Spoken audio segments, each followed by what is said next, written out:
A pergunta é de uma paciente que ela tem medo da transferência do embrião. Se dói, pois associo com esteroscopia, o exame que ela teve muita dor. Na realidade, assim, primeiro a gente tem que entender por que você teve muita dor na esteroscopia. Em geral, a esteroscopia é um exame desconfortável, mas não tão doloroso como você está me relatando, né? Algumas pacientes, lógico, têm uma sensibilidade um pouco maior, e aí a gente opta por fazer a esteroscopia com sedação, né?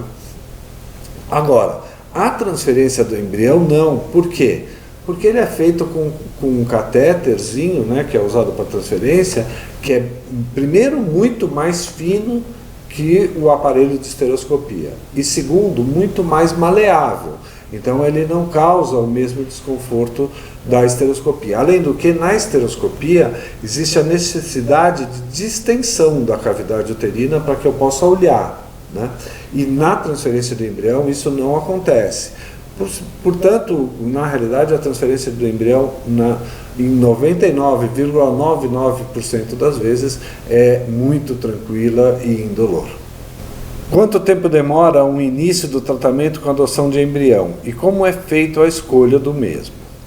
Bom, na realidade, assim, demora é o tempo da gente conseguir achar um embrião que seja compatível com as características físicas do casal que está recebendo esse embrião. Então a gente leva em consideração tipo sanguíneo, leva em consideração peso, altura, tipo de cabelo, cor de olhos, e todos os outros, cor da pele, e todos os outros antecedentes que a gente pode buscar para comparar, né?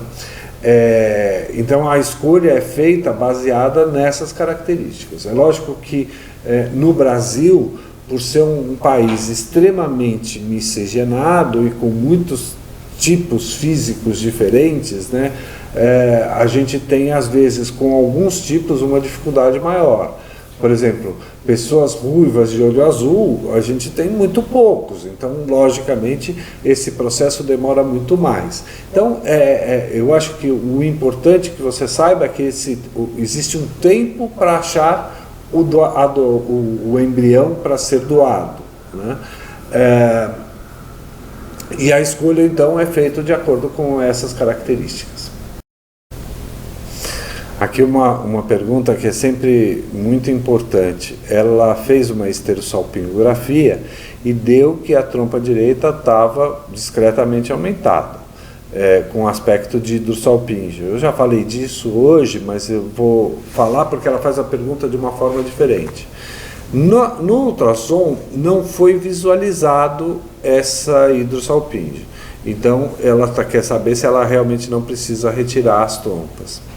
Bom, na realidade, vamos lá, primeira coisa que eu acho que é fundamental na sua pergunta é a ideia de que nessas situações, talvez, e dependendo, óbvio, da sua idade, talvez seja muito interessante tentar fazer uma laparoscopia para fazer a desobstrução da trompa e ver se você consegue engravidar espontaneamente. É lógico que eu estou falando aqui genericamente, porque se, por exemplo, seu marido tem um problema de alteração de número de espermatozoides no sêmen, não vale a pena fazer a laparoscopia. E você tem razão. Quando o hidrossalpingio não é visível ao ultrassom, em geral, não tem indicação de fazer a cirurgia. O grande problema é que muitas vezes no início do ciclo, quando a gente faz o ultrassom basal para começar o ciclo de coleta de óvulos, a gente não vê o hidrossalpingio. Mas aí com a evolução, conforme vai havendo a produção de estrogênio, né, durante o ciclo menstrual, essa trompa pode ir aumentando. E aí talvez você não possa fazer a transferência nesse ciclo. E antes de fazer a transferência tenha que retirar. Mas você tem razão, quando não aparece no ultrassom, em geral a gente não retira essas trompas. É lógico que eu sei que todas vocês têm uma angústia em relação ao custo do tratamento, né? E eu sei que é muito difícil mesmo, porque apesar de ser um custo mais acessível, ele é muito caro, né? Infelizmente, existe uma norma que a gente não pode falar sobre preço de tratamentos, né? O que eu acho que é importante é que você entre em contato com o Planejando o Seu Bebê e veja se você consegue fazer algum plano que caiba aí no seu bolso. Eu vou juntar aqui duas perguntas numa só. A paciente tem 22 anos, fez uma esteroscopia em junho, o exame vence. Não vence. Esteroscopia não é como as sorologias, né? A gente tem a obrigação de colher novamente as sorologias. Agora, a esteroscopia, a gente só repete quando existe a necessidade, quer dizer, você foi submetido a alguma cirurgia esteroscópica, você teve algum aborto, enfim, alguma coisa que justifique voltar a fazer o exame novamente. E a outra paciente está me perguntando o que pode ser feito para o endométrio polipóide, né? Bom, é muito difícil falar assim, isso precisa ser avaliado. Eu acho que você deve ter feito a esteroscopia para chegar a essa conclusão, e é possível que tenha fotos e documentação em vídeo. Eu acho que você deve levar isso ao seu médico para ser avaliado. De uma maneira geral, a gente tem que corrigir as alterações do endométrio para poder receber o embrião, mas, novamente, a pergunta é muito genérica e eu não tenho como te responder agora. Quem tem SOP e está acima do peso pode fazer inseminação? Bom, a resposta ela tem que ser dividida em várias partes. A resposta mais direta seria pode, né? O grande problema do ovário policístico, né, é o fato de que na indução você pode formar vários folículos, né? Então é muito perigoso você ter uma gestação múltipla, né? Então qualquer indução de ovulação em pacientes com ovário policístico devem ser rigorosamente controladas. Essa é a primeira coisa. A segunda coisa que a gente tem que saber é que toda paciente que tem ovário policístico, toda não, mas parte das pacientes que têm ovário policístico sofrem de uma anovulação, quer dizer, elas não ovulam regularmente, né? E é importante que você saiba que a perda de peso, além de melhorar as questões da gravidez, né, e de complicações obstétricas, ela também, se você consegue perder até 15% do seu peso, você consegue muitas vezes voltar a ovular espontaneamente. Então a ideia da perda de peso não é uma questão estética, né? Nós estamos falando de uma questão de ovulação. Se você perde peso, você consegue ovular e muitas vezes não precisa de nenhum tipo de tratamento para engravidar. Mas, respondendo à pergunta novamente, pode fazer fertilização, inseminação, qualquer tipo de tratamento para ovário policístico. A pergunta dessa paciente diz: ela teve uma gestação quando ela tinha 19 anos, e isso foi há 12 anos, né? E aí, no ano passado, ela tenta engravidar e teve 2 abortos, né? Quando foram fazer a investigação, descobriram que ele tem uma alteração. Na realidade, essa alteração é uma variante da normalidade. Então, em resumo, é um cariótipo normal. Mas o que a gente tem observado no nosso serviço de genética é que essa variante do normal efetivamente tem causado alguns problemas.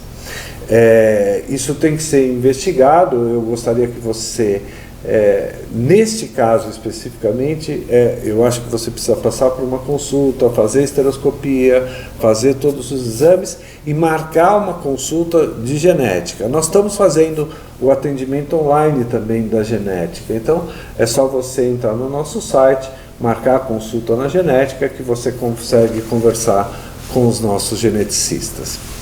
A pergunta agora é de uma paciente que tem 21 anos, ovário policístico e tem uma das trompas com hidrossalpingio, né? E ela gostaria de saber se ela pode ser doadora. Bom, na realidade, para você ser doadora, existe uma série de outras questões que devem ser avaliadas, né? Em teoria, qualquer paciente abaixo de 35 anos que não tenha nenhum tipo de outras doenças, ela poderia ser doadora. Então você precisa ser avaliada. Existe uma equipe, que é a equipe turquesa, que avalia todas as nossas doadoras. É só você marcar consulta com eles e para avaliar, tá?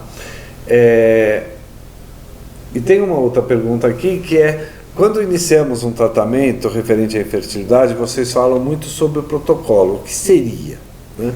Na verdade, a pergunta é interessante. A gente fala em protocolo e está tão acostumado com a palavra que a gente vai usando o protocolo progestino 200, o protocolo antagonista 150.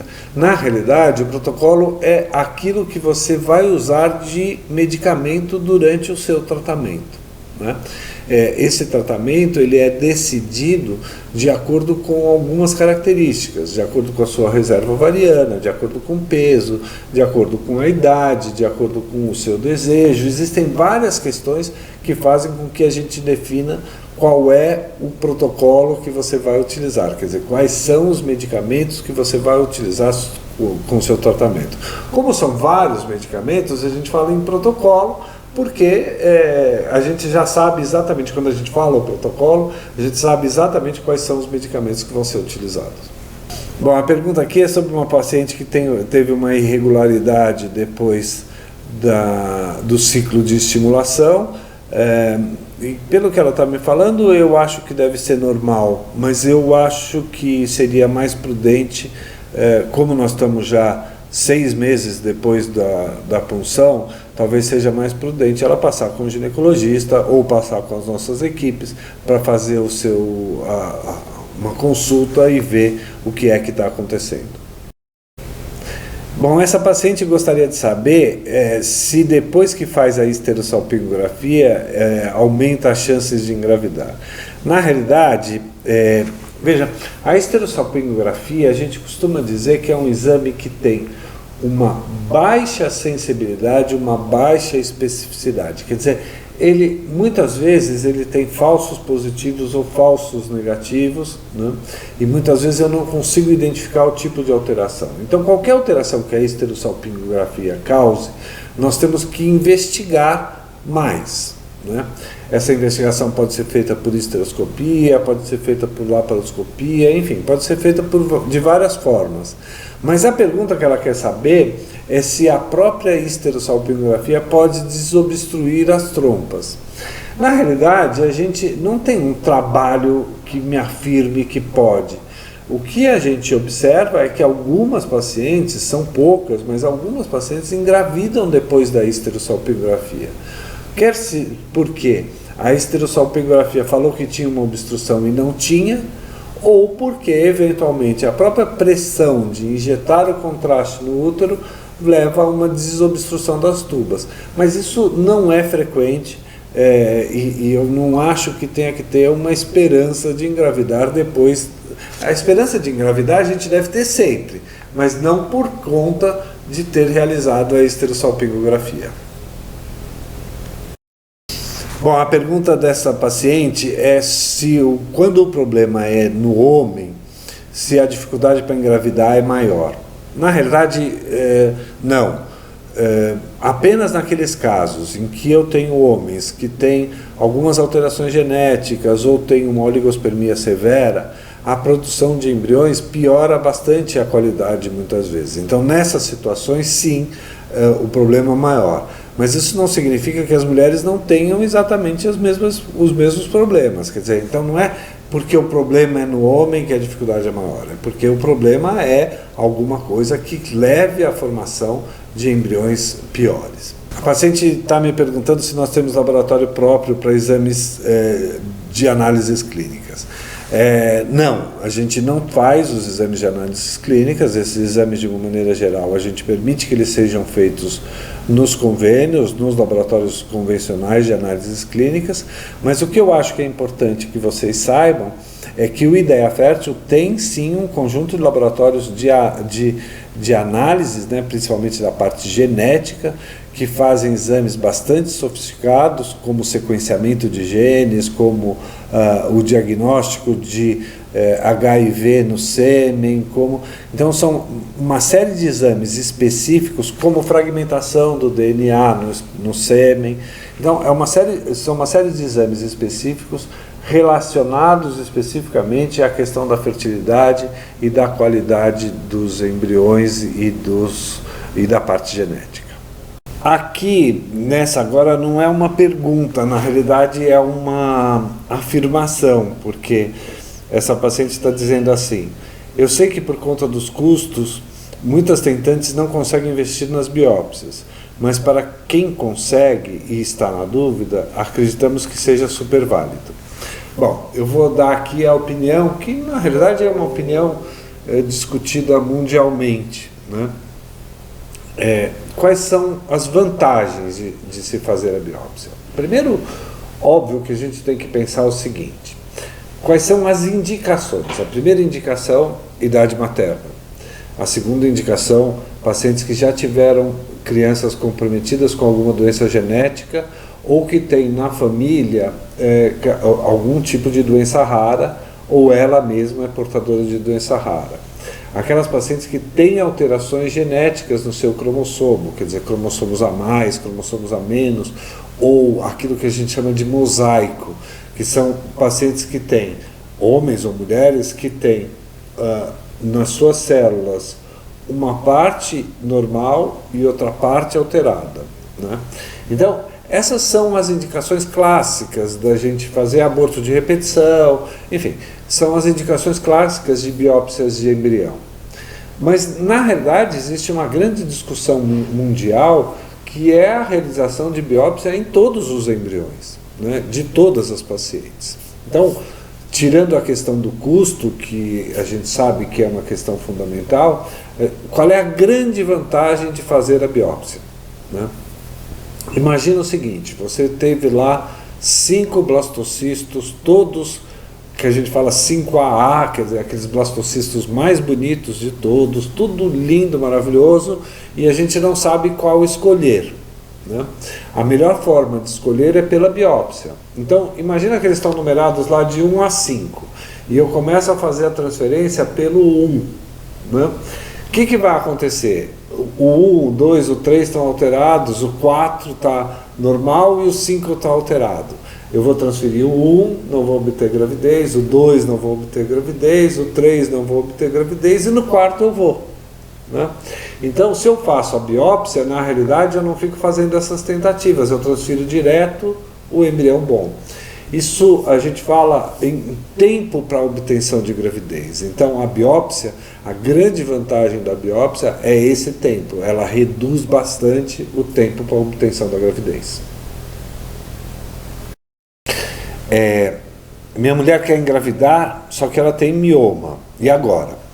Na realidade, é preciso que todas e todos saibam que apenas 2% dos miomas causam infertilidade. Quer dizer, então, não dá, você só com essa pergunta, não dá para dizer que ela tem que operar, que ela não tem que operar, não dá para dizer absolutamente nada. O que eu posso dizer de uma forma genérica é o seguinte: aqueles miomas que de alguma forma comprometem a parte interna do útero, a cavidade endometrial, né, onde o embrião tem que grudar, esses miomas, de uma maneira geral, têm uma indicação cirúrgica. O restante dos miomas, não. Se ela tem um mioma apenas, em geral a cirurgia é mais simples do que aquelas pacientes que têm múltiplos miomas. Então, a conclusão daquilo que eu estou falando é que isso tem que ser avaliado caso a caso e aí tomada a decisão se vale ou se não vale a pena fazer a cirurgia. E a última pergunta ela me pergunta se é comum não ver o embrião na tela ao ser implantado no útero. Bom, vamos lá. A gente não vê o embrião na tela do ultrassom, né? Aqui no Instituto é norma que todas as transferências sejam feitas com a bexiga cheia, né? Para que a gente possa olhar o útero e transferir no local mais adequado que tem as maiores taxas de gravidez. Então isso é bastante importante. Eu sou do tempo em que a gente não fazia as transferências guiadas por ultrassom, né? Faz muito tempo isso, e atualmente todas as minhas transferências são guiadas pelo ultrassom. Bom, algumas coisas vão variar de você não ter visto a imagem, né? Uma das questões é uma questão eminentemente técnica. Imagina que o ultrassom ele é uma escala de cinzas, né? Às vezes a tela está muito branca ou muito escura e aí vai ser um pouco mais difícil de você conseguir enxergar, né? O importante, na realidade, não é que você enxergue, é que o médico que esteja fazendo a transferência veja exatamente onde está a ponta do catéter. Isso é o mais importante. Existem algumas situações em que isso dificulta, é muito difícil de você conseguir visualizar. Por exemplo, úteros que são muito retrovertidos, quer dizer, úteros que estão muito para trás, né? Às vezes até é melhor não fazer a transferência com a bexiga tão cheia, porque às vezes é mais fácil visualizar nesses úteros com a bexiga um pouco mais vazia. Então, nessas situações, é comum que você não consiga enxergar de uma forma clara aonde foi depositado o embrião. Na realidade, você não vê o embrião, né? O que você vê é o catéter para onde vai o embrião, né? Aquele que vem depois, que quando o médico fala para o laboratório que ele está pronto, ele é montado da seguinte forma: meio, ar, embrião, ar e meio. O que significa isso? Significa o que é bem visível ao ultrassom? É o ar, né? Então, na realidade, quando você fala assim, eu não vi aonde ficou, não, na realidade, o meio ele é ali colocado. Uma das características aqui do Instituto é uma redução dessa quantidade de meio. Isso tem um motivo técnico que o nosso laboratório define, e que é aquela gota que entra no útero, ela é um pouquinho menor. Então talvez isso também tenha dificultado a sua visão.